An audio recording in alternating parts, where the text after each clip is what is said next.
Basi kabla ya Injili sasa tupate utambulisho, kwani baada ya Injili itaunganishwa na neno la Mungu. Kwa hiyo tunaomba sasa tupate utambulisho.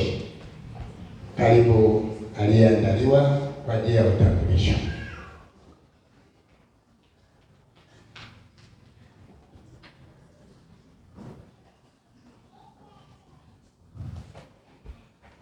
Tumsifu Yesu Kristo. Amina. Mwanakondoo ameshinda. Tumfuate. Uhuru wa Yesu. Milele. Bwana Yesu asifiwe. Amen. Basi naomba tumshangilie Bwana Yesu kwa neema yake.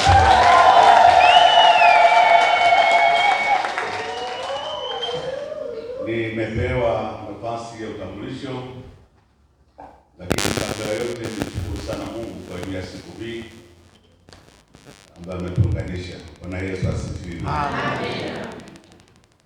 Nilikuwa na tafakari maandiko ambayo tunasoma ya Yoeli sura ya 2 na Matendo.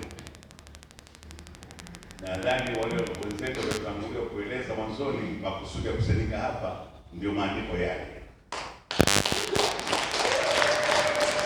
Yale maandiko yalitabiriwa miaka mingi, na nafikiri miaka mingi kabla hili tukio la Yerusalemu la mkusanyiko kama huu halijatokea. Na hiyo sura ya 2 ndio matokeo yake. Sasa kwa nini nasema haya? Nimebarikiwa sana na ibada hii. Mungu abariki sana. Amen. Kwa maana unaposoma kitabu cha mwishoni kabisa, Yohana amepewa ufunuo. Nasema mbinguni akaona watu wa kila kabila na kila taifa, weupe, weusi, wekundu, wa bluu, wa kila wanene wembamba kama tulivyo hapa. Ndio makusudi yake, ndio ameelezea ndio makusudi ya kusanyika hapa. Jamani, Bwana Yesu asifiwe. Nikaona niseme hili kwa sababu nadhani wameeleza kwa mwanzoni kwa nini tunakusanyika hapa, kwa nini tuko madhehebu mbalimbali, kwa nini tuko hapa, na imeelezwa. Lakini namtukuza Mungu sana kwa sababu hata kanisa la kwanza kama nilivyosoma, ndugu yetu mwingine ataeleza baba yake kiongozi atakayekuja hapa, kanisa la kwanza lilifanya kama tunavyofanya hapa. Walifurahi, wakacheza, wakamtukuza Bwana Yesu, wakaanza kusambaa kwenda kila mahali, na ndio nguvu ambayo inahitajika kwa mmoja wetu.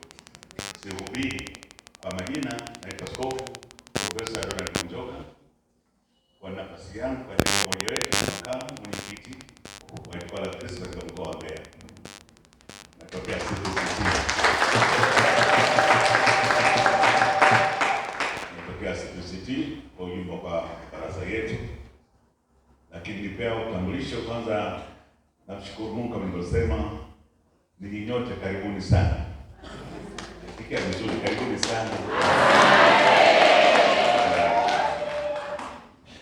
Nitambue kwanza uwepo wa wenyeji wetu, baba askofu wa hapa, kwa kiongozi wetu Akuteri, kama yupo mwakilishi wake, kama yupo naomba simame, naomba tupige makofi matatu ili kukomboa wakati. Naomba hata washirika wa kanisa yetu kwa heshima, kwa sababu tukaribisha hapa, tuwatambue washirika waumini wa hapa ama wa ambao wanakaribisha ya watoto ni mambo mazuri jamani, kwa ajili ya kukaribisha mambo mazuri tena matatu. Asanteni sana kwa kukaribisha na Mungu awabariki. Lakini pia nitambue uwepo wa kamati yetu tendaji ama secretariat, ambao ndio watendaji wakuu waliofanikisha mipango yote hii mpaka tukawepo hapa kwa taratibu. Naomba kama ni kwa mwenyekiti wetu ni askofu wetu Edgar Mapokile na wasimama na kamati yake. Huyu ndio mwenyekiti na kamati yake ya kwa kuna wasimama kamati nzima ile utendaji, ambao ndio watendaji wakubwa kutoka mabaraza yetu. Hawa ndio viongozi wetu wazuri watendaji wanapotuhakikishia barua mbalimbali tuita kwenye makusanyiko, hawa ndio watendaji wetu. Naomba tumtukuze Mungu kwa makofi matatu tena. Asante sana mwenyekiti na kamati yako kwa kazi yetu tena. Lakini pia naomba sasa tutambue kwa mabaraza kwa haraka. Nafikiri imeelezwa kwa mwanzoni, mmoja wetu wa mabaraza